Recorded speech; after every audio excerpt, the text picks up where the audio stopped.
And now, this is part two. Welcome back to our conversation. We are going to dive right into pricing, and I want to talk about the decorating versus design. Carly, when we left off, you were just talking about your margin or your markup. Do you want to explain a little bit about how you do the markups on your goods? And then Jessie, you can maybe share on your end as well, and we can have that conversation. All right. I'm Rebecca Hay, and I've built a successful interior design business by trial and error, podcasts, online courses, and so many freaking books. Over the last decade, I've grown from an insecure student to having false starts to careers, and now I'm finally in the place where I want to be. Throughout my journey, it's been pretty obvious that I'm passionate about business and helping other entrepreneurs do the same. Each week, I'll share tangible takeaways from my own experience and the experiences of other badass women to help you build your confidence and change your business. Yeah, so we left off in our last podcast about the implementation or design management aspect of our projects. So we were specifying that we have a markup on all of our products that we source and select for the client. Ideally, about 80% of our selections are coming from either custom manufacturers where there is no MSRP, or we're going directly to the distributor so that we can really optimize on about a 40 to 50% discount on goods. That way we can mark things up minimum of 25 to 27%. When we do get 40 to 50% off, we will offer the client a small percentage of anywhere between 10 to 20% at the front end, so that at the end of the day, they feel like they're not paying MSRP price, but we are making, like I said, 25 to 27% on all the goods that we're ordering through our company. And for us, that makes a huge opportunity for price points and for margins. Awesome. Yeah, it's a really interesting model. Like I wouldn't have thought It's because as you like say, cost plus, right? It's like cost plus 25%. But as you say, there's not that sticker shock, which I think is potentially where we might be losing some clients, because even though everything is transparent and they are aware of what the cost is going to be up front, I think that without educating them enough on how much is involved, there is sticker shock as far as our implementation fee goes. So I like that model as far as now. Would you share what your cost per square foot is? It different? Yeah. Is it different for? I guess it would be different. Like it obviously would be more if it was a design and decorating client. Yeah, so I mean, for our design, in terms of decor, we'll typically, like when it's just interior decorating, we'll typically charge a fee of $5 to $10 a square foot for like the furnishing element, and that will be based on the size of the project, right? So if we're doing, let's say, a 4,000 square foot home versus a 2,000 square foot condo, that price point is going to reflect it in the sliding scale. On top of that, we have our design management. So that is typically around $5 to $8 a square foot.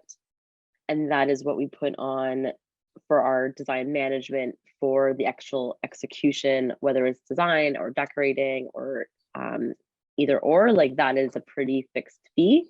And it's based on the square footage that we're working on. So to clarify though, that's your fee. That is the fee for your time instead of charging hourly. Yes, that is the fee. And or instead of charging a percentage on top of the budget. Yes, because so I mean, our company's a little bit different in the sense that we are a design build. So yeah, we are already making a 25 to 27% project management fee on the construction. So that's already built into the construction budget. And so we have as a separate fee, a design and implementation management fee. So we try not to double dip because we're using different resources to execute different aspects, but it would be meaning, so we've removed the percentage from our design fee, have the percentage in the construction fee, and do it a cost per square foot on the design fee, if that makes sense. I would really like to dive more into the decorating margin, like the actual margin on the goods, because I want to make sure that we have that conversation, because I think it's really interesting that you do like 25 to 27% of your cost is what you mark up to your clients. To me, that's such a nice selling feature for clients. I used to do cost plus 20, but I found that I felt like I was leaving money on the table. So I know, and then Jessie, I'd love to hear, how you do your margins for your goods, but for us, we just charge retail. So if I get a really good discount, that's ours to keep. I would never mark anything up above retail, but we charge full retail for everything so that we can have a little bit of extra margin and buffer. I'm realizing the difference is that you are a design build, like you just said. So you are making a margin on all of the construction, whereas when I'm working with contractor, I'm not. That margin is his. He has his own team. He's doing a separate thing. And so for us, it's important. And this is what we were talking about at the very beginning that I wanted to circle back to, is there is so much opportunity to make money when you are doing the decorating in addition to selecting the materials. So can I ask you a question, Rebecca? You said that you sell product for retail price, but then what would be your margin of discretion between your price and like what you're selling it to the client? Because you mentioned something about 20%. So I used to do cost plus 20. So years ago, that was in my contract, and it was like, this is my cost. And then I mark it up 20%. It was in the contract. The clients knew that was my margin on every good. Tile, flooring, I don't know, fabric, you name it. I just added 20% to everything. But I realized I was leaving money on the table because there was an opportunity in some instances to mark something up by 40% and still be competitive. And so I took that out of my contract, which was the best thing I could do. Nobody asks anymore. But we will mark it up to an estimated retail value if it's not something that you can buy, at a retail store, which again, like you, most of our products are probably 70% custom made. So there isn't really any comparable, and everything's super unique. As long as we present the price, we are the retailer, the client accepts the price, then everybody's happy. Yeah. And to me, I can make way more money on furniture and accessories and draperies and rugs than I can on hard materials like tile and flooring. Yeah. I don't know, Jessie, if you want to speak to that, because you mentioned at the very beginning that that's a real opportunity for you to make money. Yeah, I mean, I don't think that there's a lot of margins on stuff like tile, and you are going to get the odd client that is going to shop you and going to say like, oh, I've got an uncle that works at X and X, tile store or whatever. So I'm just going to go ahead and purchase it myself. And so I don't find that there's a lot of room for markup on the construction side of things. But with decorating, again, when you're ordering from trade only suppliers, there's obviously an opportunity to make some money there. We used to share our discounts. But I also took that out of my contract. I will, if a client asks about it and I think it's going to be a lucrative project, then what I will say is that we share our fabric pricing. So you're still making about 1.5 on that margin on fabric, because fabric to me is the best, has the best margins. Also window treatments, like we make a great margin on window treatments. So, but other than that, I don't share any trade discounts on, custom furniture. I don't tend to mark them up though, because I do feel like our management fee is hefty enough. And that's sort of how I explain it to clients as well. You know, I don't mark up my contractors or any of those trades because again, we've got that fee on there. And I do feel like that would be double dipping.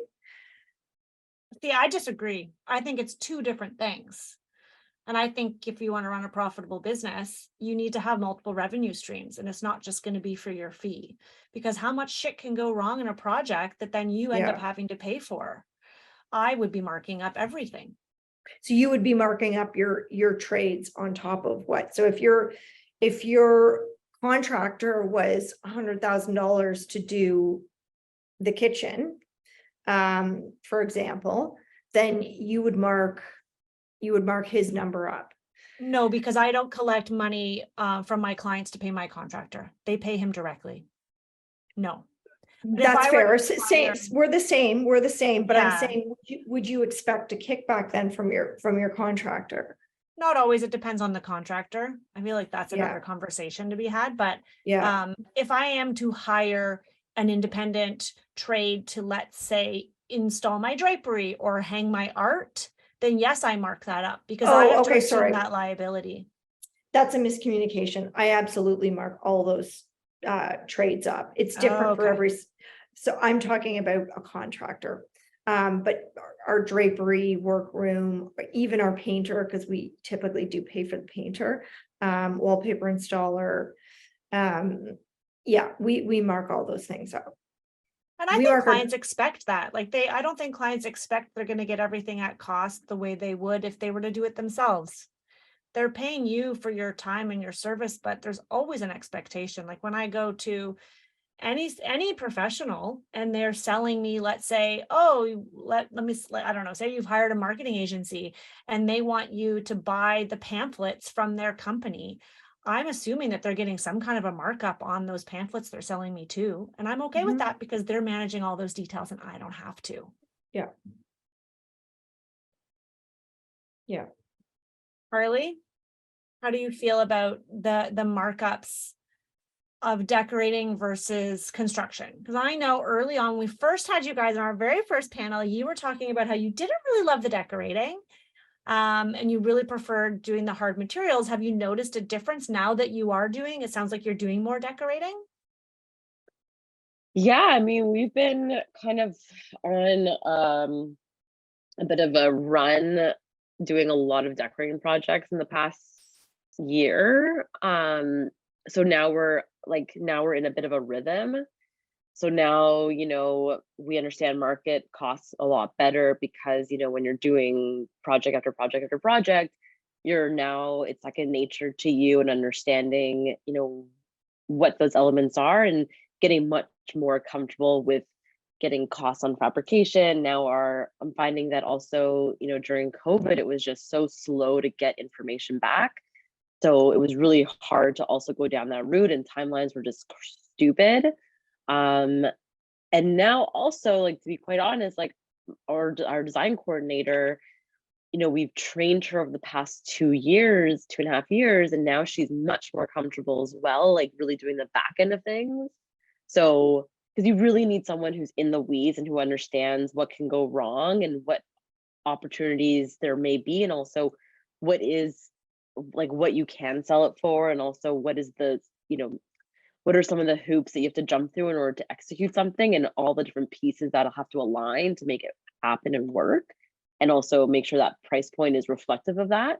So we've gone into a really good rhythm. So she's been doing a really great job in making sure that everything is coming together, getting the price points. Vendors are now much more communicative, easier to reach, easier to get quotes from. So there's it's like we're on the run now, right? And like we're running to the finish line now on a constant versus like having to pull teeth. So it has become, once you do it more and more and more Mhm. and get into that rhythm, it becomes a lot less daunting and a lot more frictionless. So having someone on your team that can really handle, I found, all the nuts and bolts of that, because there's so many elements just in the decor side, like you were saying, that have to come together, and you're dealing with not just, you know, the upholsterer, but you're dealing with the fabric manufacturer, you're dealing with the installer, you're dealing with there might be wood elements into the cabinet, so it may have to go from one shop to another shop for finishing. So there's so many different elements, and then you have to deal with the delivery of the item, not just the installation of the item, and how is it going to be installed, and how is it going to be installed on the wall, and who's going to do the installation, and So when We you're actually saying that started- person, sorry. I was going to say that's pretty hard skill set to find out of school. I don't think schools, even decorating schools, are teaching all those skills that you just ran through. There are so many moving parts with decorating, and there's so much opportunity for error. I can see how it would be scary and daunting, but I do hope that today's conversation inspires people listening to want to take that step, to learn, to bring people on to help them, because there's an opportunity to make so much more money when you are reselling material, or not material, but furniture and accessories, et cetera, to your clients. Yeah, it's just a lot of paperwork, right? You have the paperwork So of the much, quote, so much. paperwork of the proposal, paperwork of the invoice, reconciling that invoice, make sure that that was an accurate based on the proposal, sending out funds, and sending out the deposit, and sending out the final, then invoicing the client. Like it's Well, not to to do mention if one there's something that task. changes, or that something like, Yeah, all of a sudden that fabric that you sourced is no longer stocked, or the dye lot doesn't match the sample, or whatever, those are all the things that that can delay things as well, that person has to manage. So I have a quick question for you though, Carly. So your design coordinator that you're saying is in the weeds. Yeah. They also do all of the, so they're doing the designing, but they're also doing all of the administration, like the design doc stuff or whatever you guys use. They're doing the behind the scenes administration as well. so I'm more so in the design, in terms of coming up with the design of that fabricated piece and sketching something out. And then that person is then sending that design or schematic and fabric options to the fabricator and getting all of the back end done. So they're not necessarily designing, they're more so my right arm in terms of execution for quoting, confirmations, communication, and implementation. So they're also like managing when the products are coming, coordinating the schedule so that we know, okay, this company has to hold this for a week so that we can push everything and do one big install. They're making sure that the installers are on site for the day of to hang the drapes. Like that person is doing all the behind the scenes in conjunction with we have like a controller on our staff that manages all the invoicing and invoicing to the client and invoicing and payables. And then we have a junior that's assisting that coordinator in getting the image, picking up the sample, putting it into the design docs, or we use design files for all that, and making sure that assisting in getting pricing from the vendor. But the design coordinator is the one that is in the center of that. Like if there's an error, like it goes back to her and she rectifies it. I mean, it's a slow process in the sense that they're not running through it and getting something out in like 24 hours, but we've allowed ourselves like a certain amount of time so that we hit our deadlines, and we've been successful with that in terms of presentations, with all the information. And she's built a really great relationship with our vendors, so that because we've had, very lucky, we've had the opportunity to put so many orders through over the last year and a half consistently, that those vendors are now much more responsive to us, much more dedicated to us. And she's also kind of flushed out some of the questions and issues that she had on her end when she first came into the position. But it's a long tail, right? Like you're playing, like this person needs to be trained, they need to be mature enough to have a little bit of critical thinking element, have to think through some of those details and question things. And look at the paperwork and question the costs and question the proposal and question, really every single thing and every single person so that they know they'll have a successful completion. Yeah, and if you want to hire someone like that, you need to increase your rates and increase your margins, because if you're not bringing in enough cash flow, you can't grow and scale a team the way that Carly has done to have all these people sitting in these seats helping make things move. And if anything, if anyone takes anything away from today's conversation, I do hope it is that, I don't want anyone to be scared of taking on decorating. I think there's a huge opportunity for designers that maybe aren't as familiar with the decorating to just get your foot in the water, like dip your toe in the water, like start doing it. Make sure you don't pass on your discounts or share them. As Jessie said earlier, I mean, I was the same as Jessie. I used to share, which meant I would split my discount. So if I got 20% off, I would keep 10 and give the client 10. I don't do that anymore because I was leaving way too much money on the table and I wanted to grow and scale my team. And so if you want to get somebody like Carly has, you need multiple revenue streams to help to build that, the money in the bank so that you can afford to pay someone, especially if you want someone to be tackling as much as Carly's, as your design coordinator does. Am I right? Yeah, I mean, listen, like the person that I brought on comes from the world of retail. So she was comfortable in the setting of dealing with client facing. But we really had to go through, training and understanding and recognizing things will take longer because there's a learning process to it. And now we're in a position where I really trust her and she's really proven herself to us. And we're still double checking everything that goes through all of the deliverables and the accounting aspect and receivables. But, we know that she delivers. And she's shown us that she delivers after countless opportunities. And, but listen, things can change on a dime. So let's just, And we talked about that wood. in our other episode about hiring and firing and replacing people. And, it's, you just never know what's going to happen. Jessie, how about you? Do you have anyone working for you, helping with the execution of the decor and design at the moment?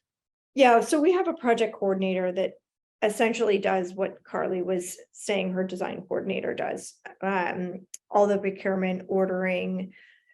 She also does the invoicing as well, managing all of the delivery dates and the proposals, that kind of thing. It is a big job, especially for decorating. So it's very helpful to have someone on board to do that for us. Yeah, I love that. I think I like that you say that it is a lot of work, especially for decorating, because there are so many little nuances and things to double, triple check. And I've gone through so many different people in different roles in my organization where, it's like, oh, you didn't notice that this SKU is for a different color, or there's an issue with the die lot, or where is the CFA? Did you place the CFA? Like there's so many aspects and so many things to think about and to stay on top of, but it's something you can do yourself too. Like I know for me, I did it for a long time on my own without hiring. And I don't want people listening today to think that they have to hire in order to do and expand their service offering. I mean, both of you, Carly, your story is different because you already had a business partner from the get-go, but Jessie, you were on your own for a long time first. I was, but having that project coordinator honestly changed my business because I just find that it's so tedious. And if I was going to say, if you had to hire anyone, it would be someone, in my opinion, that does that type of work. Like we use Design Docs and, it's a great program, but it's still a bit clunky and it's very time consuming.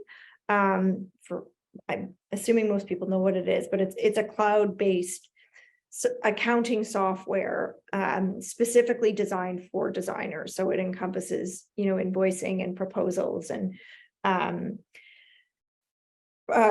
profit margins, that kind of thing. But I had a project coordinator go on vacation once and I had a big presentation. So I had to do all that stuff on my own. I was like, it took me so long. And it's just, to me, is a lesson, like, hire in the areas that you're not good at.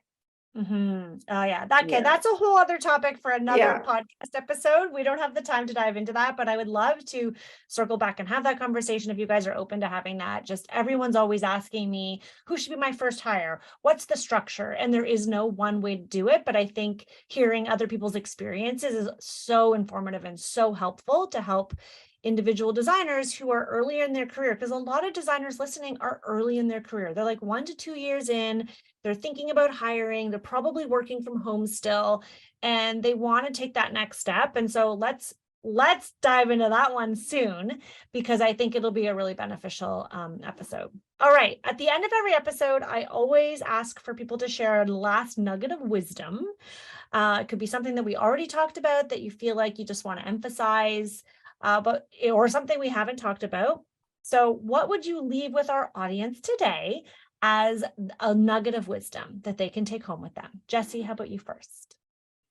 I guess it kind of goes to what you were just saying about, a lot of designers listening are maybe 1 to 2 years in. I think what was so important, and even still, I need to remember this, is the whole comparison game. Like, don't compare someone's your beginning to someone else's middle, or we all have our own journey. For me, it took me years to really figure things out, because I didn't work for another designer. I worked for myself. So I was essentially creating my own wheel the whole time, and, trying to implement my own processes. And, now people like you, Rebecca, that make it so much easier to get into the business. And that would be what I would say is comparison is sort of the death of happiness. It holds There's you a back. quote in there. There's a quote in there somewhere, but The thief of joy. Comparison. The thief of joy. Thank you. Yes. No, you're absolutely right. I love that you shared that. I mean, I talk about that all the time on the podcast, but how we can get so distracted by watching other people excel, and then we start to feel less than, and it starts to affect our confidence. And it's tuning out that noise, staying in your lane, and just keep going. I love that advice. Thank you. What about you, Carly? What's your nugget? I mean, I think it's kind of in line with Jessie's. So I think it's just recognizing that there's ebbs and flows in every industry, and, kind of jumping off me. Well, she's having a coughing fit. Okay, I like the term ebbs and flows. Makes everything feel so much more graceful. Yeah, I mean, I think, like, back to the comparison trap, I think that you have to recognize that there is seasons for every business, and including ours. And so over time, as a young designer,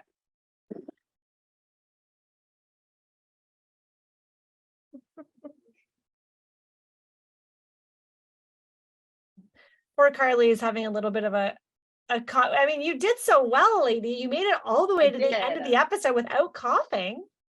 I know. I thought about it, I think. I think that recognizing the busy periods and the slow periods in our industry, and recognizing the times of years that those happen, I think is a really important aspect to take away. Because if you were to look at a group of designers, you'll find that in the January, February timeline, they're really in like a bit of a slower period, and they always feel, myself included, like, what am I doing wrong? Why aren't I busy? Why are they getting inquiries? But it's just the time of year. And, like, again, the summer in that August time period also becomes September, also is slow. And understanding that there are ebbs and flows in our industry in terms of inquiries, in terms of new projects getting greenlit, and in terms of also your success, right? And so recognizing that you're playing the long game, and you're not here for a year or two. You're here for, an increasingly long amount of time. And through those ebbs and flows, recognizing that there's always light at the end of the tunnel, and that really it's all about recognizing that there's going to be ups and downs in your day to day, in your month to month, and your year to year. I love that. I love that advice. Thank you. That's such a good reminder. I mean, we talk about that all the time. I can't count on I can count on more than one hand the times that we've all sat down as a group and we're like, I'm really slow right now. What about you guys? Are you getting any inquiries? And then we all individually have our own little panic moments. And then of course the work comes again. So I love that it's like giving designers permission to accept the slow times and know that that doesn't mean that your business is dying. Right? Exactly. I have my husband's an architectural designer. I'm sorry, yeah, an architectural designer, and he always, same time of year, every year starts panicking and thinking that it's him, and it's every year I have to remind him it's not you, it's just the time of year. And I think that can really affect your mental health and also your confidence, like you were saying, Jessie. So just going off of that, like recognizing that it's, even with the recession that was happening or is happening, with interest rates, across North America, at the very minimum, recognizing that like all the designers, were slow, and now things are slowly picking up again, and it's going to happen again, and this is all just, part and parcel of the game of business. Yeah, thank you. Love that. Thank you so much, ladies, for coming on the podcast again. This is going to be such a good episode. Can you just let everybody know who's listening where they can follow your journey and learn more about what you do? Jessie, how about you first? Our Instagram handle is at Jessica Kelly Design, and that is the same for our website, jessicakellydesign.com. Awesome. And Carly? And yeah, so you can find us at Carriage _build on Instagram. Our website is carriagelanedesigns.com. And then the collective is thecollectiveto.com and the Collective Workspace on social media. Awesome. Thank you so much, guys. Love you both to the moon and back. Love designers supporting designers. That's what it's all about. Thank you. Thank you. Well, how about them apples? I mean, Jessie and Carly really showed up. They shared so much knowledge. Thank you so much to Jessie and Carly for being such forthcoming guests on the podcast. You're always so open to sharing your knowledge, your experience, the way you run your business. I mean, it never ceases to amaze me how much can be learned just from talking and sharing in community and collaboration with each other. If you guys liked this episode, it would mean so much to me if you could tell my friends that you enjoyed this episode and share it with a friend, because this is a free resource. There's over 150 episodes to this point of tons of information jam-packed with guest knowledge, my experience from growing my design business over the last decade. Please, please, please share it with a friend. That's all I ask in return, is you share it on social. Maybe drop us a bit of a review on iTunes. That would be appreciated. But I do hope you enjoyed this episode and that there was something to take out of it to inspire you to maybe update how you price your services, or maybe look at your margins and what you're charging on your products and your goods. Maybe you've been scared to tackle decorating, but today kind of gave you that extra kick in the butt to just try it. If you are curious a little bit more about the pricing side of things and how my friends and I calculate our design fee, I do share my model and their models and all kinds of different ways that you can calculate your design fee inside my course, Pricing with Confidence. Over the years, I've had so many people ask me, how do you calculate your design fee? And to be honest, for years, I tried to figure it out myself. I was like, I don't know, how much should I charge? Should I up my hourly rate? How do I charge for my product? You even heard in this episode at one point, I split my discounts with my clients. Then at one point I did cost plus 20. Now I do it very differently. And so it took me a lot of time, a lot of trial and error, until I landed on a pricing structure that works for me and allows me to scale my business and generate a proper income and profit. So if you guys are curious about how I've done all of this and the different ways that you could possibly implement some of these pricing structures into your business, then you'll definitely want to check out Pricing with Confidence. I've packaged all that information up into a tight little bow, buttoned up in a small bite-sized course that you can do anytime at your own pace. Just go to rebeccahay.com/pricing. I hope it helps you. Let me know. And of course, say hello on Instagram and inside the designer meetups. Let me know what part of this episode really resonated with you and what aspects did we just touch on that you want us to maybe dive a little deeper into? All right, guys, that's it. Have a great day, and I'll see you soon.